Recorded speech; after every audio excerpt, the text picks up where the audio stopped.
We in these streets.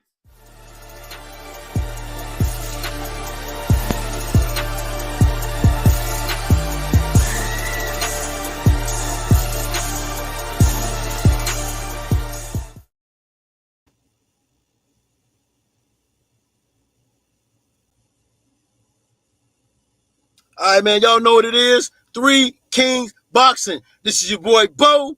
We are here on motherfucking site. Your boy Bo on site. And help joining me kick this shit off, of course, is the man himself, that HNIC, my man Prodigy. What's going on, family? What's good? What's good? Y'all see Bo Man rocking the ball. My man rocking the dome for this one. Hey, I gotta hit them niggas. Word up. Word up. I'm gonna hit him upside the head with this one, goddammit. Hey, that's a head you don't want to headbutt your ass, bro. He get the headbutt you niggas, that's over, bro. Game over. Oh, that's fucked up, man. Yo, man. Hey, Prodigy, man. Listen, man, let me say something real quick before we get started. I want to send a shout out to my man Prodigy, right? Because this motherfucker always works to figure out a way to make this shit happen, right? Nigga called me, say, hey, man, it gotta be today. I said, all right, man, give me a time. 12. I ain't gonna be home. Go from your car. Oh, okay. Yeah, man. Yeah, man. Yeah, because I'm seeing a lot of cats out here talking about the situation.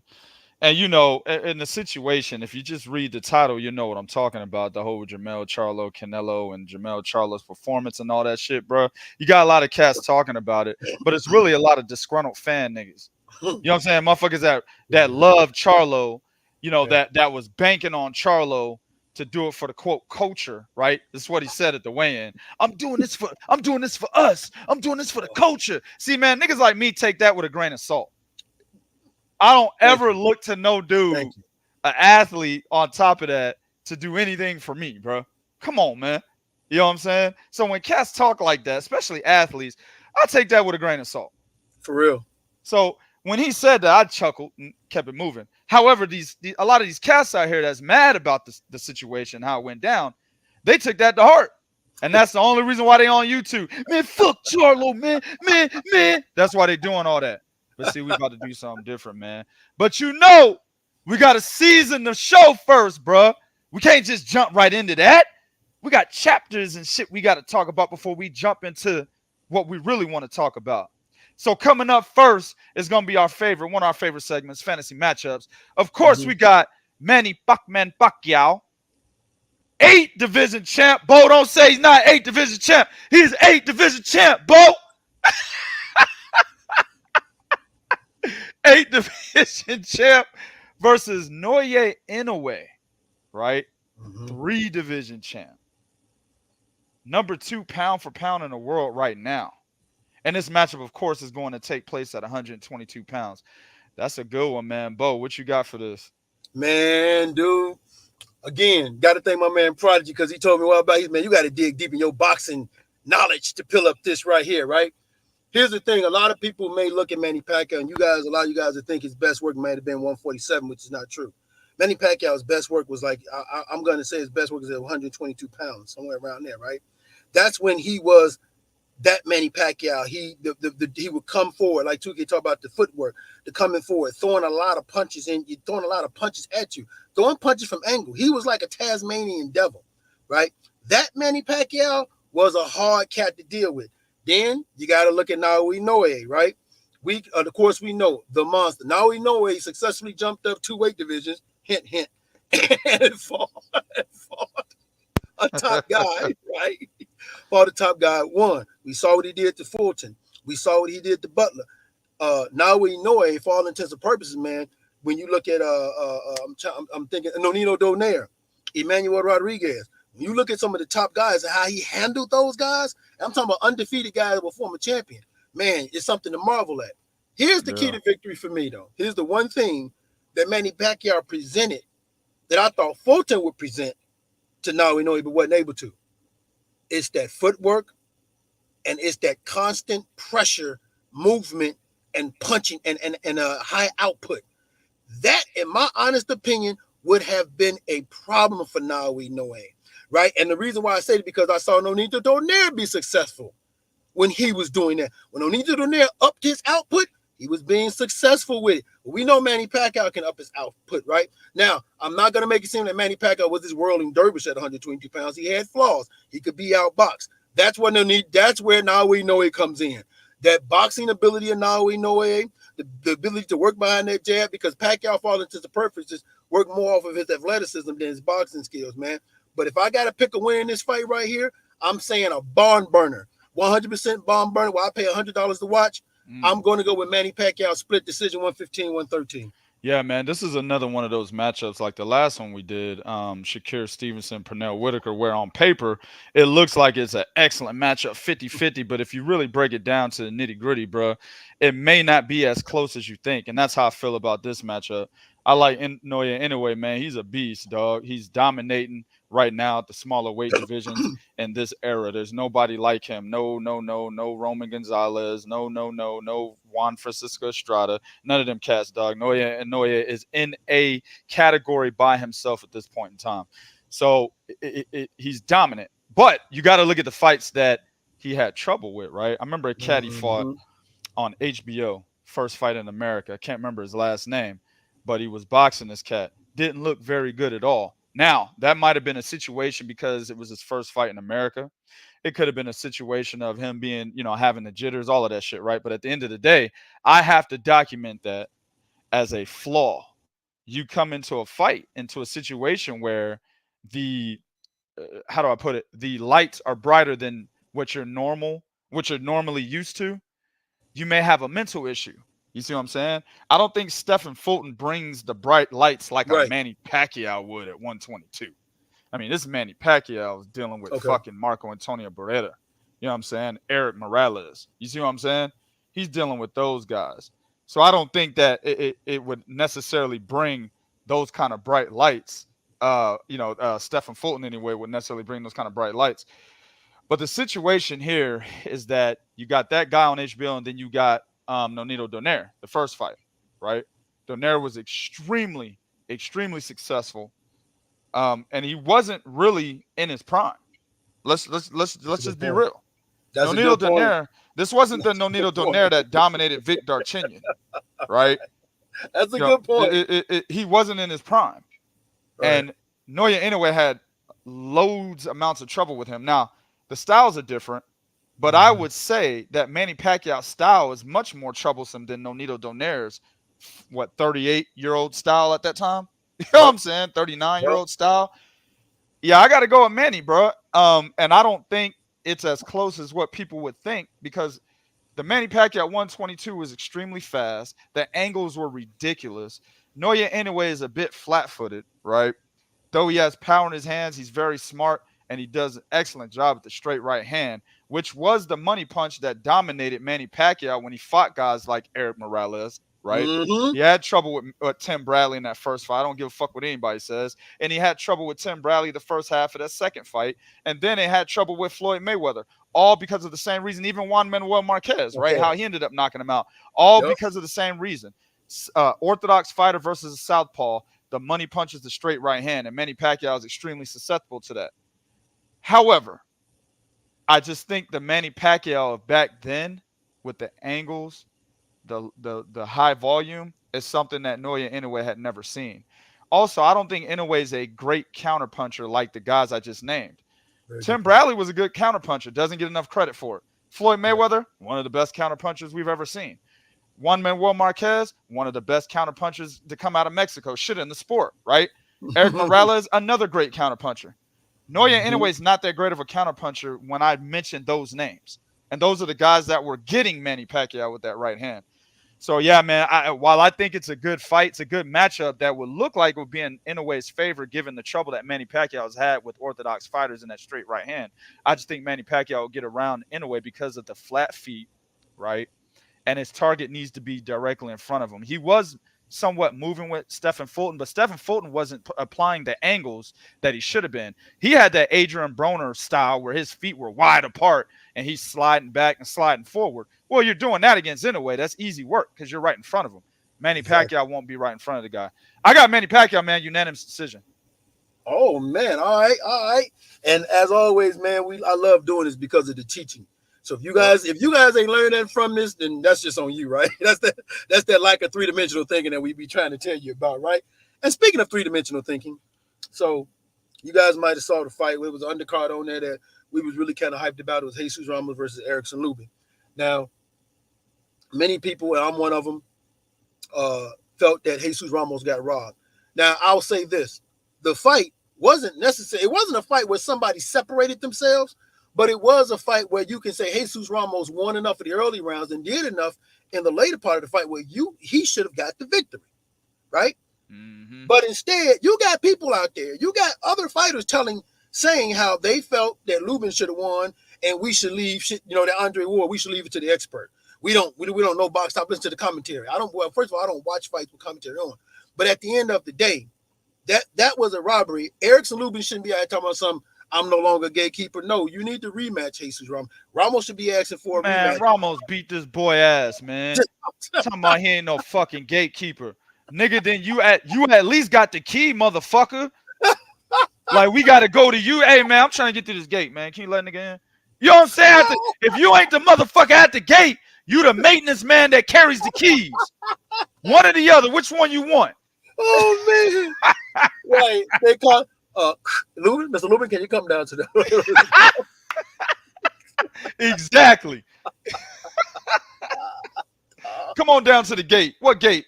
Come on, Erickson. You know what gate. You know what gate we're talking about. Dog, that robbery was crazy. Dog. It was crazy. I had Lubin only winning, 4 rounds, I believe? And most of those came at the end of the fight. Jesus Ramos dominated this matchup, bro. Erickson Lubin had a good last couple of rounds. But for the most part, Jesus Ramos had a big lead by the time he started actually giving away rounds, man. I don't understand what the judges saw, but I do understand the business, right? Mm-hmm. Erickson Lubin apparently is more marketable than Jesus Ramos. That's the situation, I guess. I don't understand what you're using Erickson Lubin for. Jesus Ramos versus a Tim Tszyu is a better matchup, in my opinion. I don't want to see Erickson Lubin versus Sebastian Fundora a second time. I'm not interested in seeing Erickson Lubin versus Tim Tszyu. Not interested in those fights at all. But Jesus Ramos, I was interested in those fights. I still am interested in those fights because Jesus Ramos is actually bringing something to the division, right? That could actually trouble these guys without being damaged goods, right? Erickson Lubin is damaged goods, been knocked out twice, once in the first fucking round. He's still trying to show you guys that he's not that same dude. Like, that is his thing. Like, bro, you should have been over that shit a long ass time ago. It's 2023, nigga. I don't even remember when the fuck that fight even happened, bro. 16. Whatever. Point is, you got knocked. Yeah, he got knocked out in the first round, right? By Jermell Charlo, like eons ago, bro. And he's still trying to, he still got his leg and shit behind him and shit when he got knocked down. Nigga, you still trying to show people that you can fight from that fight. I don't want that guy in the ring with Tim Tszyu. You know what I'm saying? It'll be the same type of punishment that Tony Harrison got, because Tony Harrison was still trying to prove that he was a top level fighter. That's why he got his ass whooped like that. When you come in there trying to prove something you obviously cannot fucking prove, bruh, that's the problem, man. He is damaged goods. Alex, he said damaged goods. Come on. This nigga got knocked out in the first round. Leg was behind his back. Then he got knocked out against Sebastian Fundora. Face all puffy and shit. I couldn't even recognize that nigga. Who was that? That nigga looked like he fucking had allergies, bruh. That's what he looked like. Motherfucker had allergies. Got stung by a wasp in his face or some shit. I had no idea who the fuck that was standing in the ring, bruh. And you telling me that's not damaged goods? That's absolutely damaged goods. You know what I'm saying? Man. Compared to Jesus Ramos, who had never lost, was winning all of his fights, right? And actually won this one. Now we got to worry about Jesus being damaged goods because he got robbed out of a fucking win that he should have had.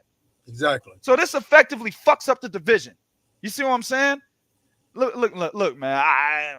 Listen, bro. At the end of the day, my nigga, when I go to my condo, nigga, and I forget my keys, I know who the fuck I'm calling, nigga. Hey, somebody get Lubin down here, man. I need them niggas to open my door. Fuck out of here, bro. And nigga need to open up a business, Lubin Locks. Lubin Locks. Yeah. I'm gonna come in here with that Jimmy, bro. Hey, man, I left my keys in the car, man. Y'all know who to call. Call up that nigga Erickson Lubin, the key man. Call up the key man, bro. He get you in, man. You know what I'm saying? For real, for real.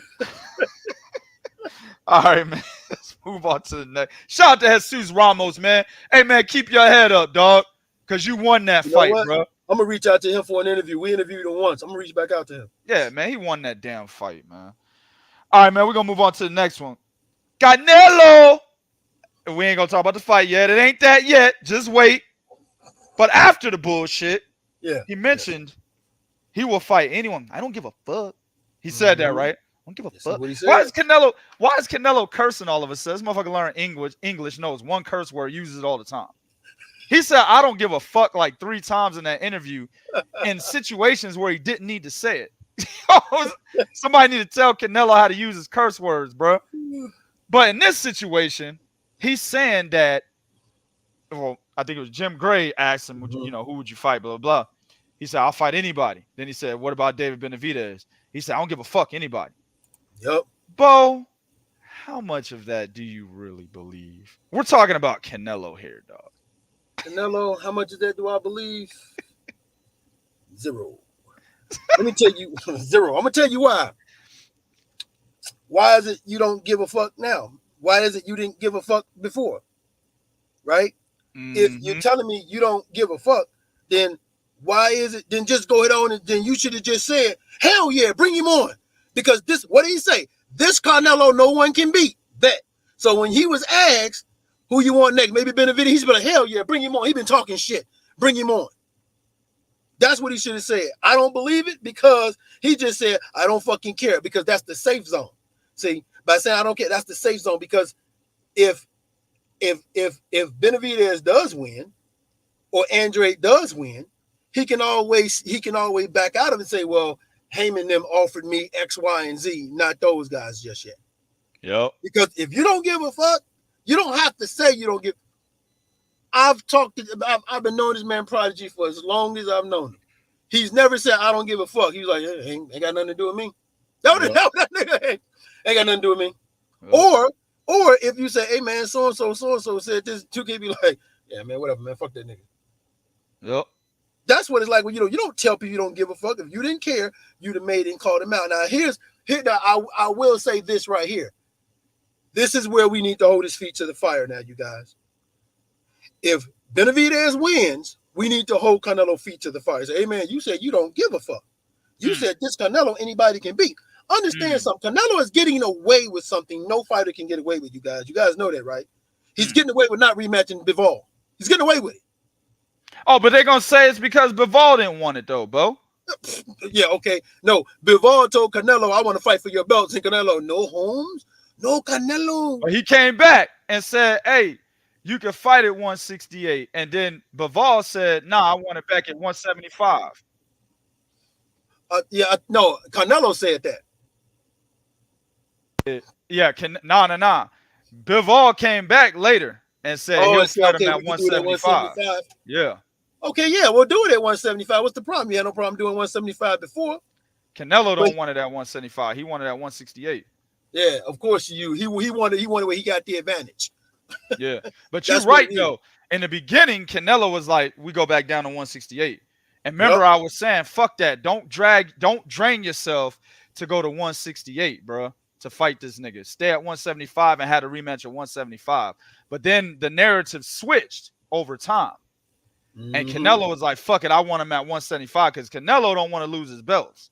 He thought about it and said, nah, fuck that. And then Bivol was like, no, I want them belts. So that's how the narrative switched. Yep. And so, but now Canelo's like, nah, I'm not going to 175 to fight you. I want to go to 175 to fight you. And Bivol's been like, nah, I want to go to 168 for all your goddamn belts. Yep. So Canelo's like, nope. So that's why that rematch ain't happening. Yep.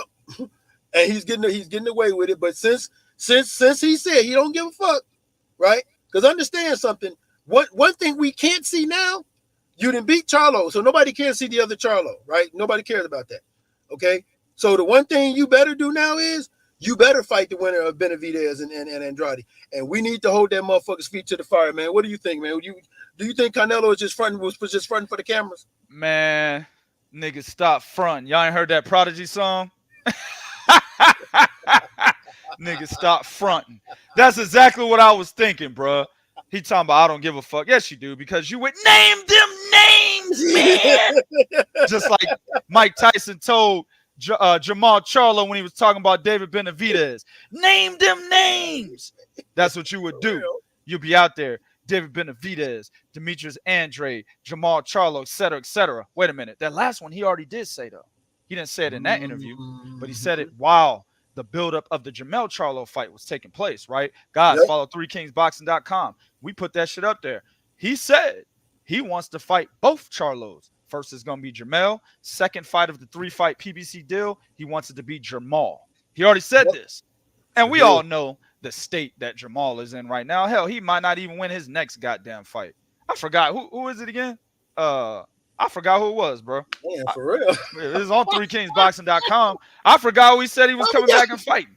But it was somebody. He might lose that fight, though. Because we don't know his mental state. You see what I'm saying? So at the end of the day, that is another situation where, and I like how Jim Gray threw out David Benavidez's name because he is the WBC mandatory. Yes, he is. Hell, I would have been with Jim Gray, like, hey man, put old boy in there too. My man that's in the Cuban guy, David Morrell. Put David Morrell name in there too. Yeah, put his name in there too, dog. Hell, put the winner. If Andrade and Demetrius Andrade fight, put the winner of that motherfucker in there. You see what I'm saying? Yeah. I wish he would have said all of that instead of just David Benavidez, but I give him credit for naming that. But he is rightfully the WBC mandatory, bro. Give him a shot. David Morrell's a WBA regular champion. We know we like to consolidate WBA super and WBA regular titles. We don't like having two WBA fucking champions. Consolidate that shit. Give David Morrell his shot. Why not? You see what I'm saying? Demetrius Andrade, isn't he WBO #1 contender right now? I thought he was. Give him his shot. He WBO fucking mandatory then. Or at least in the mandatory spot. Give him his shot. Right? Jermell is WBC middleweight champion. Not super middleweight. Middleweight. And has only flirted with talking about going to middleweight, super middleweight. His next fight, damn, I can't remember who it is right now. Jose Benavidez. Thank you, sir. Jose Benavidez. That fight's supposed to be at 168. Right? Now, mind you, Jose Benavidez just lost to a blown-up 140-pounder in Danny Garcia. But that's the next fight for fucking Jermell Charlo, bro. Are you kidding me? So, and it's on an undercard. The nigga he ain't even fuck, bro. He ain't even motherfucking. He's not even main event. No. A title fight that's not a main event. A title fight that's not the main event. One of the Charlos is no longer a main. He on the undercard. Yes, he is. You gotta go to the goddamn TV or the fight hours before kickoff, bro, to see this fight. That's what you got to do if you want to see him fight. You got to show up early. Yeah, man, the fight started at 7, but nigga, that nigga Charlo fight like 6, man. I can't. That nigga on the preliminaries. That nigga on the Yeah, that's where he's dropped, and Canelo's talking about fighting that guy. Come on, man. Yeah, I think it's bullshit, man. It's Canelo. Canelo, you know, and Canelo fans are going to get mad. Man, this is the truth, dog. Canelo has not taken a lot of matchups that he should have been taking unless there is a sure advantage for him. Now, I'm going to give him credit for Jermell Charlo. Understand 100%. That. I'm not taking any credit away from him with Jermell Charlo. Jermell Charlo did what he did, which we'll talk about soon. He did what he did in that fight. 100% props to Canelo. But at the end of the day, you can't ignore that he did tell Jermell Charlo off of a layoff. On top of that, he had to come up 2 weight classes. See, yeah, he did. That's still a problem to me, but I will give him credit for Jermell Charlo, man. 100%, man. You got to give him credit when these guys step in the ring, man. You got to give him. I've always said, hey, if the nigga get the credit for the victory, you got to give the other guy the credit for beating him also as well, man. And speaking of credit, well, somebody has run out of credit. Yeah, that nigga credit limit is up. That nigga credit limit. They maxed his credit cards out, bro. They like, no.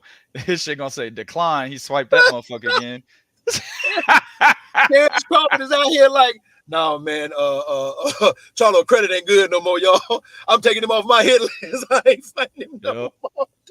Yep. Crawford is like, nah.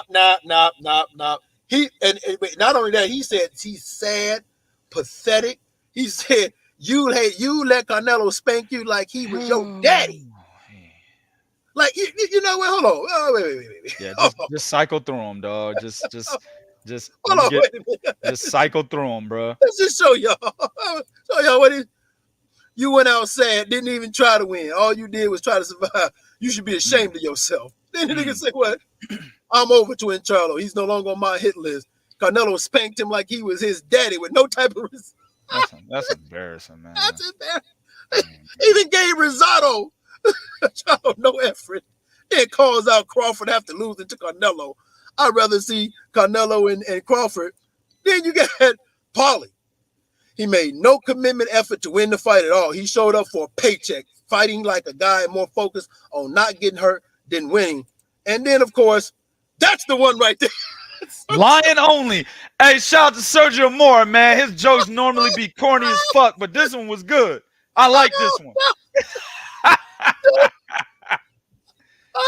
Sergio Moore normally corny as shit, bro. Stuttering and shit. Chris Manning's making that nigga look bad. Yeah, for real, right? Chris Mannix be making him look bad. You letting Fanix make you look bad live on broadcast, bro. But that one was a good one, man. I got to give him his credit for that, bro. Oh, man. Feather fisted Sergio Moore up at Lion only, cracking on him. And the problem is, I agree 100% with Crawford. There's no value in that fight now. Why? Who? There's no value in that fight. There's no value at all in that fight if they fight. No, as a matter of fact, and I told myself I wouldn't do it, but I'm gonna use it. Like Prodigy told me when I talked to him about it, he said, "Man, Crawford out here cherry picking if he fights Crawford." It's cherry picking, dog. If Crawford announces Jermell Charlo as his next fight, and a realistically still an undisputed champion to a degree, right? They just stripped him of that WBO title, gave it to Tim Tszyu. Sure did. The former undisputed champion that never lost his titles is a fucking cherry pick at this point, bro. Yep. That's how bad the performance was. He's a cherry pick. Like, I'm literally going to look at Terence Crawford and be like, man, what the fuck, man? Dog, if I hear, Bo already knows. If I hear that Terence Crawford is fighting Jermell Charlo next, I'm reacting like this. What the fuck, y'all? God damn! God damn!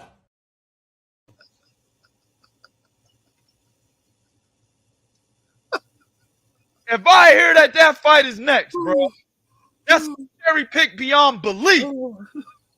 Shout out to Crawford, though. He already on it. He like, nah, fuck that.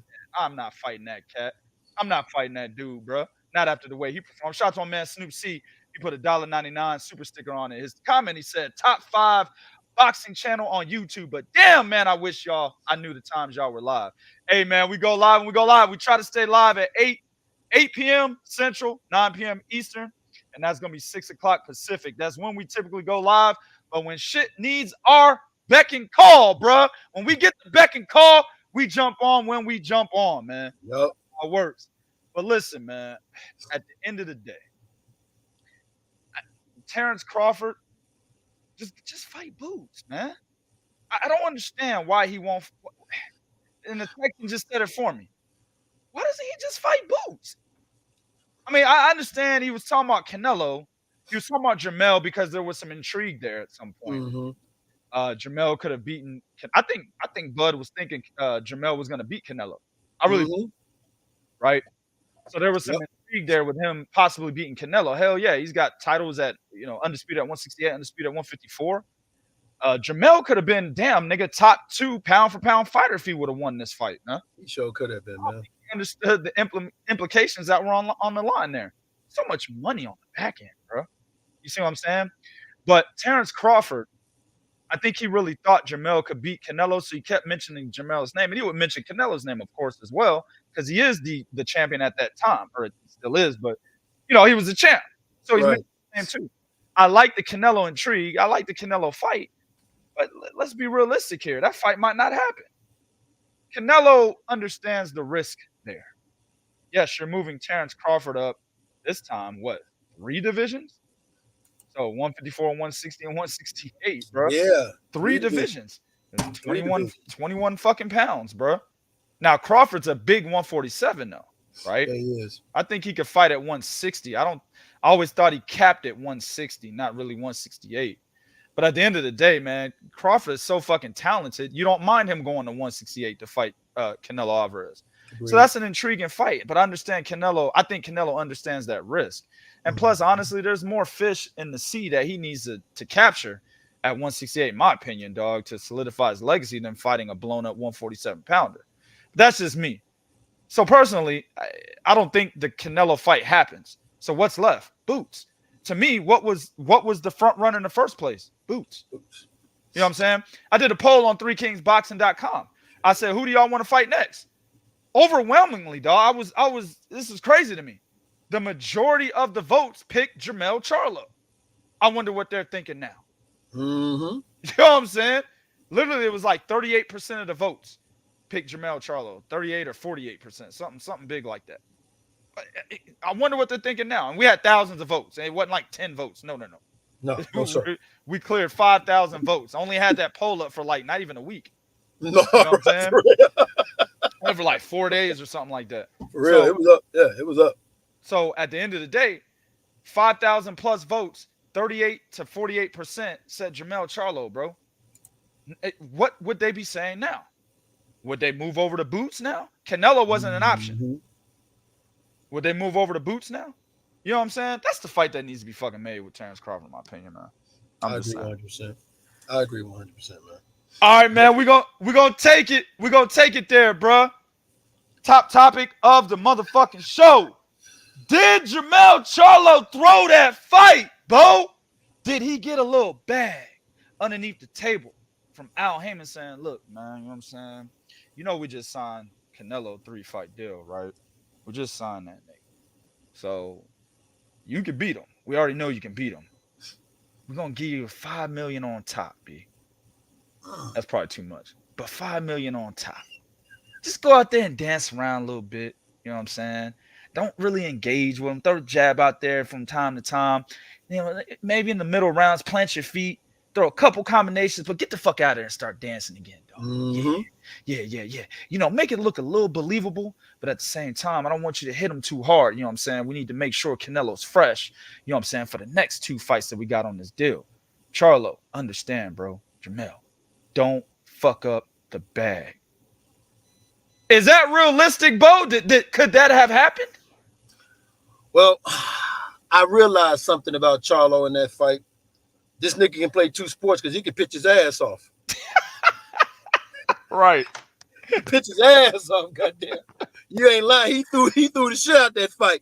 Listen, and for all y'all out there, right? Because you're hearing different theories and all of that. Now, this is just me and my opinion. I really believe to my soul, right, that for whatever reason, Charlo went out there and decided, fuck it. Because from the moment the bell rang, you guys got to understand this. From the moment the bell rang, this dude was on his back foot. This dude was not letting his hands go. Go back and watch the Brian Castano fight. 1 and 2. Matter of fact, watch the second one, really. He wasn't doing none of that. None of that, bro. None of that. Right? And then you get guys that's going to say, well, he went up 14 pounds. The weight. Hey, man, the weight ain't got shit to do with you letting your hands go. Bro. If anything, the weight would have kept him stable. He wouldn't have been dancing around so much if it was a weight issue. Exactly. But I've never known weight to be the issue why you don't let your hands go.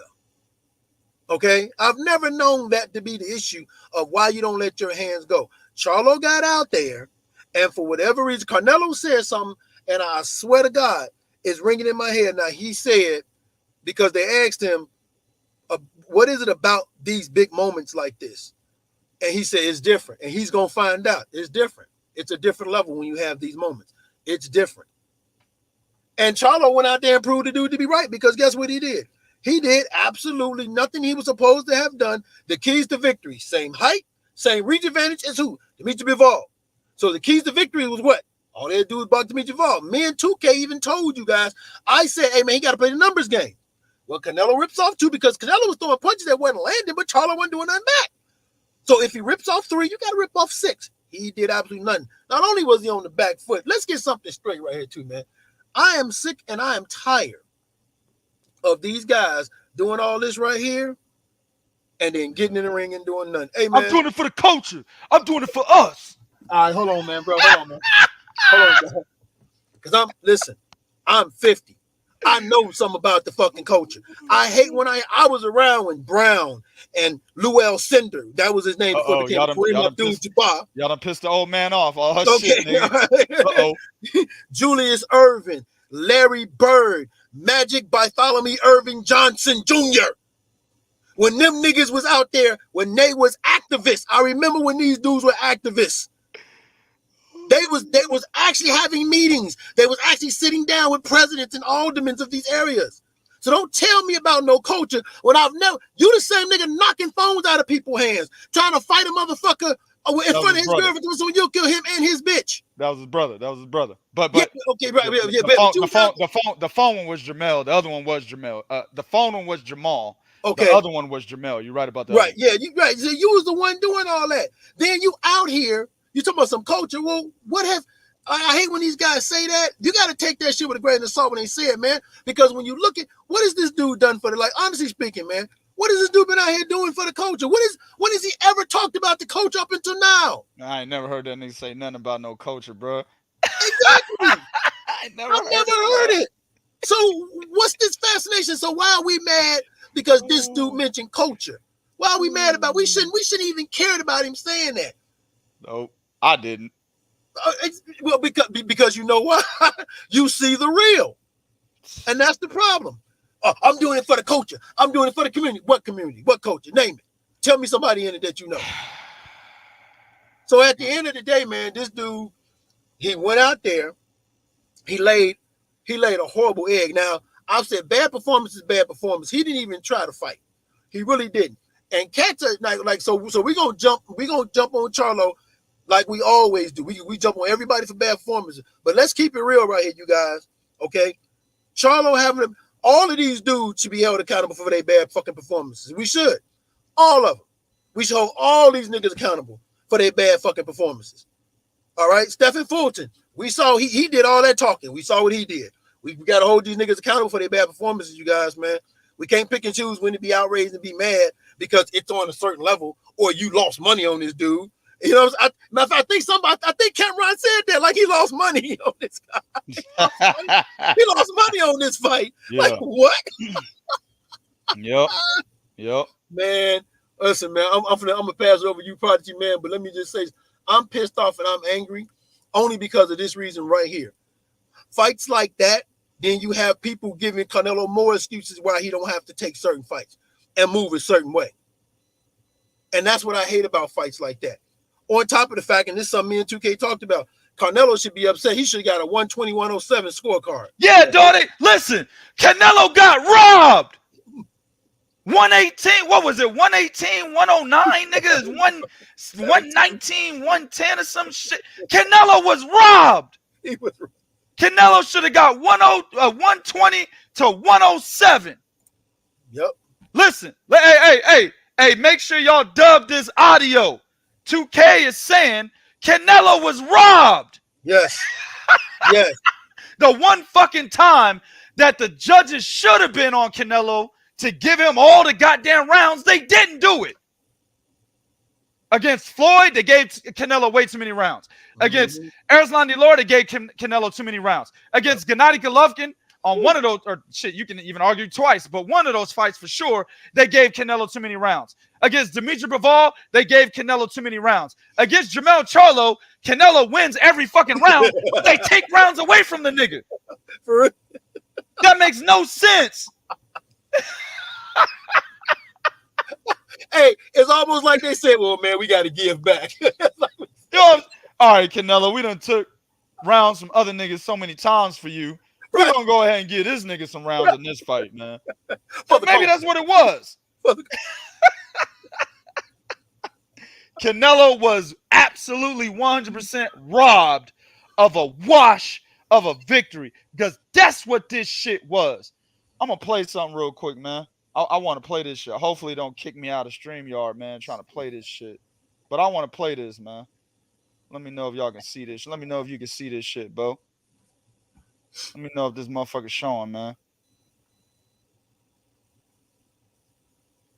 Is it showing? I see our screen went to the side. It's coming up. Okay, cool. All right, here we go. Here we go. Hold on. I want that shit on there before I play it. There it is. You see it? Yup.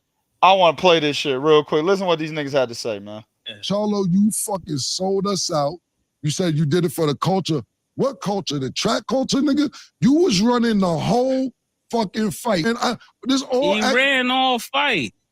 Let me go. Murder nigga's been calling this nigga out for like 3-4 years. You and your brother. He been telling y'all niggas y'all do not want these problems. Y'all end up getting the ring, and you got the problems that he told y'all didn't want.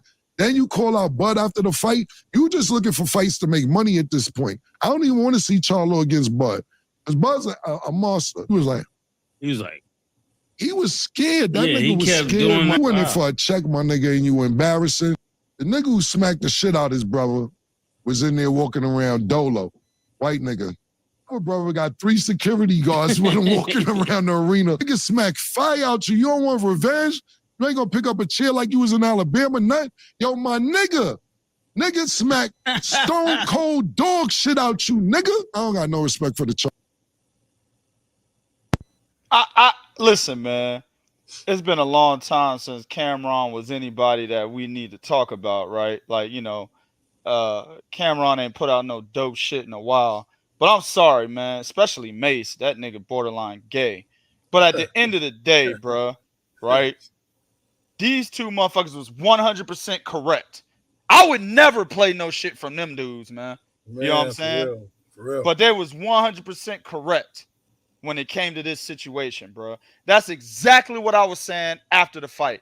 This motherfucker showed up with he got a check, and my man Terence Harris, he ain't on here, but he always quotes my shit when I was talking about Billy Ho. When Billy Ho rolled up in there and got his eye socket broken and dipped out, he said, "Got my millions, Mike." That's exactly what Jermell said in the same damn voice. In the same, well, let me take this nigga, Mike. Got my millions, Mike. You said that nigga from Houston sounded like that. He sounded nigga from Houston sounded just like that. Yes, he did. Oh man. Hey, Jermell, man, how do you feel about your performance today? Well, that's have to say, I got my millions, Mike. That's exactly what. Anytime this nigga open his mouth, that's the voice I'm gonna hear from now on, bro. Just like that. Are you kidding me? And it's funny he mentioned, Cameron mentioned how he wins, because I told my wife live, bro. We watching the fight live. I told her live. I said, "Look at this nigga wince, bro. Before the punch hit him.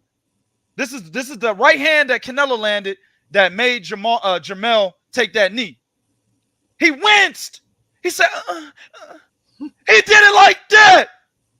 We just couldn't hear it. Canelo heard it though. As soon as he threw the right hand, he saw it come. He said, "Get this nigga out of here. Where's my hook? Nigga, somebody hook this nigga off stage. Get him off stage, bro. Where the tomatoes at?" Man.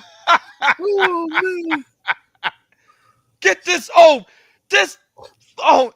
This nigga got emasculated in the ring. Yes, he did, man. Canelo said, "You a man?" Yeah. Nah, no, you're not. Here, take this right here, nigga. Take that knee.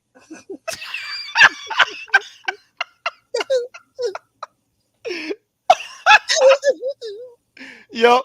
Wait, no, don't. Nigga, shut up, nigga. Don't flinch. Did that nigga like baby boy and shit. Don't flinch. That fucking shit.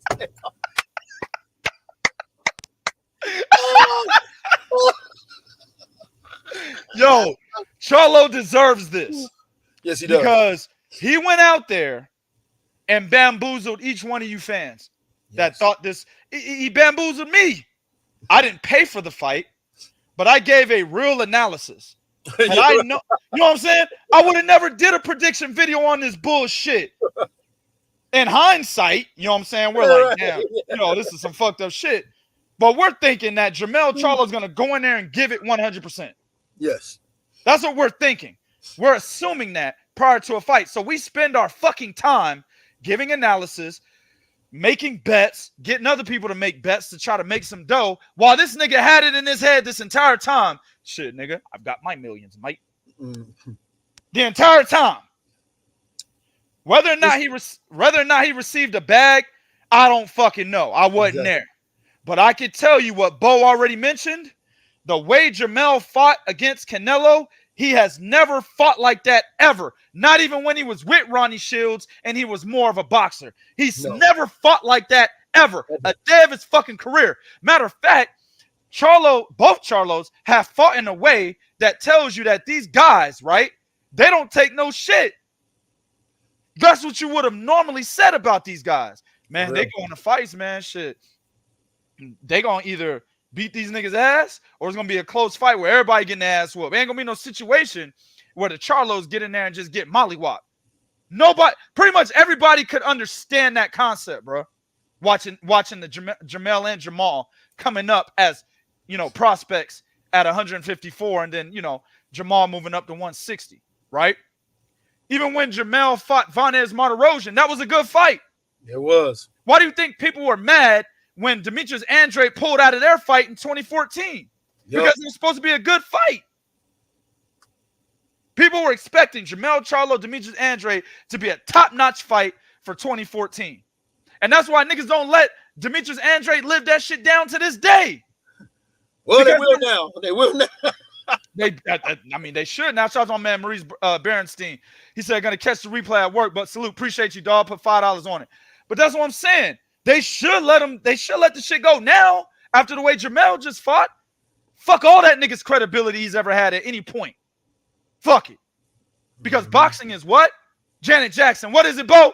What have you done for me lately? Exactly. That's what boxing is, bro. And lately, Jermell Charlo was the goddamn star of the track team, nigga. This motherfucker won the 100-meter dash with ease. Nobody was near him. Usain Bolt, nigga. Usain Charlo.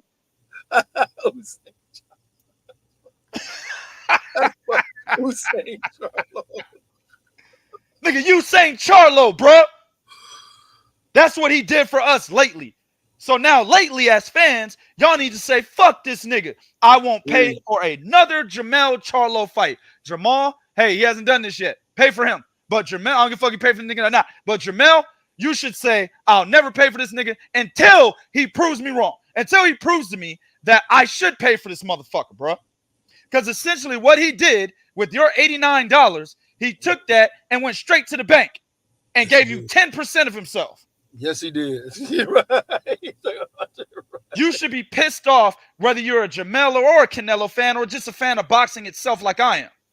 And that's why I could be objective here.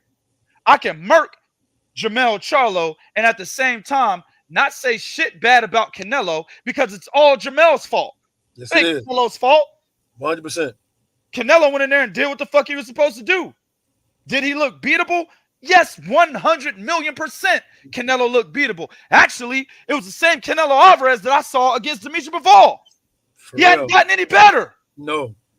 He did nothing different. Nigga. He did nothing different. Same dude, bro. So much so that Dimitri Bivol beats him again with ease. I had it 9-3 the first time, probably 10-1 now. Or 10-2 now. 11-1. With that same Canelo that I just saw against Jermell, I saw nothing different, nothing spectacular. But I did see Canelo get the job done against a scared, timid little bitch. That's what I saw. This nigga was timid. God damn, timid, damn. This nigga came to the ring. Oh, where is he? Oh. He's just over there. He's over there. Derek James like, nigga, calm down, bro. Y'all ain't fighting yet. I'm just saying. Check this nigga's drawers, man. Nigga probably pissed on himself, man. Check his drawers. Fuck out of here. Nobody should pay for this dude ever again. If the nigga's fighting on PBS or Cartoon Network or some shit, I mean, whatever. We can watch it. But nobody should take money out of their bank account and give it to Jermell Charlo until he proves that he deserves that fucking money, man. I'm just saying. I didn't have a dog in the race. I didn't have a dog in the race. I give a fuck who wins. All I wanted, honestly, I'll tell you guys, this is what 2K wanted out of this fight. Win or lose, Canelo or Charlo, I wanted the winner to fight David Benavidez. That's what I wanted. Mm-hmm. That's all I wanted. Or maybe explore the Terence Crawford fight. That's what I really wanted, dog. You know what I'm saying? But I didn't have a dog in the race. I'm not a Charlo fan. I'm not a Canelo fan. I'm not a fan of any fighter. So I don't have a dog in the race. But when I'm sitting down, spending my fucking time to watch boxing, I don't want to see shit like that. Agreed. This dude did nothing that he was. We specifically said on the prediction video, keep the jab out there and keep your punches straight down the middle. Yes. Canelo is susceptible to that. It'll keep him resetting. It'll keep him resetting. The same shit Dimitri Bivol did, you do the same shit. That's what we said. Just do the same shit Dimitri Bivol did, bro. You could do it. You can look better doing it because you have more athleticism. You're not as smart as Dimitri Bivol, so you're going to make mistakes here and there. And the mistakes that I said he would probably make was that he would plant his feet and try to fight Canelo with these wide-ass swings and possibly get countered and shit. But hell, he didn't even do that. I was like, damn, at least fight the nigga then. Because Charlo's known for getting into firefights when he gets mad. He got this ego trip and shit. I was at least hoping the nigga would get mad and do that. He didn't even do that. No. He didn't even do that. So you didn't do the easy game plan. Just stay at mid-range to outside distance, pumping the jab, and anytime Canelo tried to step in, shoot straight right hand down the pipe, back up, reset, because Canelo's going to reset. And he actually made him reset in the middle rounds. When he started throwing the jab more, Canelo was resetting. We saw that. But the nigga didn't do that. So I was like, okay, then go fight the nigga then. He didn't do that either. Mm-hmm. He said, I'm just going to dance around the ring. Ring around the rosy, pockets full of posies. We get this nigga out of here. Pocket full of posies. I'm just saying, man, shout out to Hodge. No, this is his fault, though. This is his fault. This that man's fault, man. That man. No, nobody can sit there and tell me y'all saw him doing that. No one can tell me that, man. Nobody. He did it, bro. He did it very sparingly, bro. Let me say this real quick. Shout out to my man Hosberg, $5. He said, for the boxing talk, mate. Appreciate you, mate. Right? At the end of the day, I'm watching the first round of this fight, and I'm seeing Jermell dancing around laterally. And I'm like, oh, Canelo's right there. Throw the jab. Canelo's standing right there. You got a 73-inch reach. Throw the fucking jab. He's right there. Canelo's right. The fucking head is on the center line, too. His head was on the center line, Bo. His head was on the center line. Oh, fight. I throwed it. Fuck the rest of the fight. This the first round, Bo. First fucking round. And he's dancing laterally, not throwing punches. Back's hitting the ropes and shit. Throw the goddamn jab. The nigga big red fucking hair is right there in front of you, bruh. Hit the nigga. Didn't throw a jab. Didn't do it. Threw one jab, then back up, dance around again. Canelo stayed consistently at mid-range distance as if he had nothing to fear. Yes. As if he knew Jermell Charlo had no jab coming into this fight. Nothing. Like he knew Jermell Charlo was not going to throw the straight right hand down the pipe. I'm not saying Canelo knew that Charlo threw this fight or not. That's not what I'm implying. All I'm saying is he stood there in front of Charlo as if he knew that was the case. That's all I'm saying. Exactly. So at the end of the day, that's all he had to do was throw the fucking jab and throw the straight right fucking hand, bruh. And he couldn't even do that with the opponent right there in front of you at mid-range distance. This was a fucking sham, nigga. Now, whether or not you believe he threw the fight, it doesn't matter to me. All I'm asking y'all to do, go do your research on Jermell Charlo fights. And you'll understand this shit ain't had nothing to do with no fucking 14 pounds of weight. Nothing to do with it. No. The way he fought had nothing to do with the weight disadvantage. Nothing to do with it. No. It had everything to do with some weird ass shit possibly going on in the background, bruh. Whether or not the nigga was happy just to make his dough or to dip out, either way, all I'm saying is it looked like he threw the fight. But it doesn't matter either way. Fans at this point, whether he threw the fight or not, it's a lose-lose for Jermell Charlo. Yep. Because if you really did try to fight Canelo and that's the game plan you chose, then you're a coward. You're a fucking coward. Fans should never fucking watch you fight until you prove to them a reason for them to need to watch you. Right. Then if you got the bag, right, then you basically did boxing a disservice. Yes, you did. You got a payoff, nigga. You threw a fight. So it's a lose-lose situation for Jermell. At the end of the day, whether he threw the fight or not, either way, fans should not trust this man again until he proves himself, man. Yeah, man, listen. And understand something. He brought this on himself. Here's the problem that you have is this, man. You had a guy get in that ring, did all that talking, did all that barking, like 2K said. And we believed it because, like I'm saying, we've never seen him fight like that. So we believe it is because we're like, hey, man, we ain't never seen this dude fight like that, right? Me and 2K was up there talking about somehow, you know, Charlo has shown, he has shown to have that mental makeup, right? He has that mental makeup that he'd been missing. Charlo was actually out here dissing his own damn brother. Talking about something, oh, you know, we talk a lot, but we back it up. What I do. Yeah. That's what this nigga said. Yep. Right? He dissing his own brother. Exactly. And then you go out there and you do that. You tell me, I'm representing Charlos. I'm representing Charlos. Well, right about now, the only Charlo I want to hear from is your mother. That's the only Charlo I want to hear from. Jermell doing better representation at that point. Look, boxing's what have you done for me lately, bro? We know you were undisputed champion at 154, but that's not the last thing you did. Last thing you did was run away from Canelo Alvarez, nigga. I've never seen Jermell run away from anybody. So therefore, by default, Jermell's better representation now. Exactly. Shout out to my man Kendrick Taylor, put $5 on. He said, do you guys think DJ is too busy to train all these guys? No, he's not. Because Robert Garcia ain't got no fucking problem doing it. No. Freddie Roach don't have a problem doing it. No. He nigga got 3 niggas. He shouldn't be. He shouldn't have 4. Sorry, Anthony Joshua. But Anthony Joshua's over there with Ben Davison right now. Right. He's not even in Dallas. Right. So he's got 3 niggas right now. Hell no, he shouldn't be. He should be able to train all 3 of these guys properly. Right. But see, that ain't got nothing to do with training.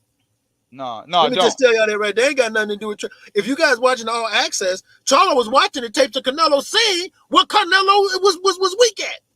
Yep. So they ain't got nothing to do with training, fellas. Yep.